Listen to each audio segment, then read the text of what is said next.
సూర్యాపేట జిల్లా కోదాడలో kidney racket వెలుగు చూస్తుంది. కిడ్నీ పేషెంట్లనే టార్గెట్ చేస్తూ ఈ ముఠా మోసాలకు పాల్పడిందని తెలుస్తుంది. విజయవాడ, గుంటూరు, శ్రీకాకుళం జిల్లాలకు చెందిన 10 మంది ముఠాగా ఏర్పడి మోసాలకు పాల్పడ్డారని సమాచారం. పోలీసులు చెప్పిన వివరాల ప్రకారం విజయవాడలోని కిడ్నీ డయాలసిస్ సెంటర్ల చుట్టూ తిరుగుతూ కిడ్నీ బాధితులతో పరిచయం పెంచుకుంటారు. చట్ట ప్రకారం ఆసుపత్రుల్లో కిడ్నీ ట్రాన్స్ప్లాంటేషన్ కు అవసరమైన క్లియరెన్స్ సర్టిఫికేట్లు ఇప్పిస్తామని కిడ్నీ బాధితుల నుంచి పెద్ద మొత్తంలో డబ్బులు వసూలు చేసి ఉడాయిస్తున్నారు. అయితే సూర్యాపేటలో ఓ రోగిని అలా మోసం చేయడంతో బండారం బయటపడింది. ఈ ముఠా ఇప్పటి వరకు ఫోర్జరీ పత్రాలతో 10 మందిని మోసగించినట్లు తెలుస్తుంది. ఈ ముఠాలో 6గురిని అదుపులోకి తీసుకున్న పోలీసులు పరారీలో ఉన్న మరో 4 కోసం గాలిస్తున్నారు.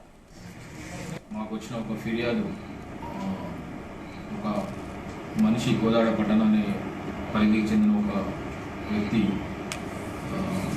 కిడ్నీలు ఖరాబ్ అయితే అతని ఈ కిడ్నీని తీసుకోవడం కొరకు విజయవాడకు చెందిన అమెరికన్ కిడ్నీ సెంటర్ హాస్పిటల్ని వాళ్ళు ట్రీట్మెంట్ కొరకు వెళ్తే అక్కడ కొంతమంది బ్రోకర్లు అతనికి చట్ట నిబంధనలకు లోబడే కిడ్నీని సమకూర్చమని చెప్పడం వల్ల దానిని నమ్మిన బాధితుడు అతనితో కలిసి డీల్ని మాట్లాడుకొని దాదాపు 12 లక్షల రూపాయలు అతనికి ఇవ్వడం జరిగింది. ఈ తాతారావు అనే వ్యక్తి, కందూరి తాతారావు వ్యక్తికి ఇవ్వడం జరిగింది.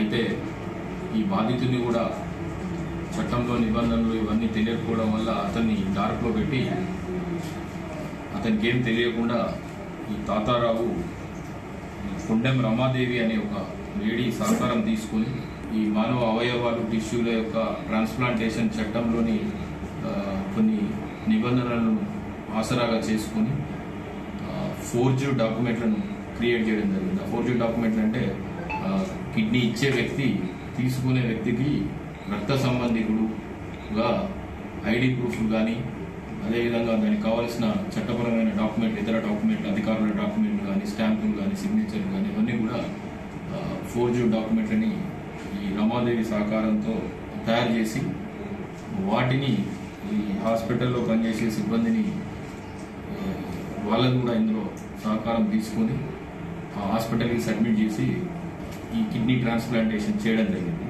టీంలు ఏర్పాటు చేసి ఈ మొత్తం టోటల్ కేసుని కూపీలాగడం జరిగింది.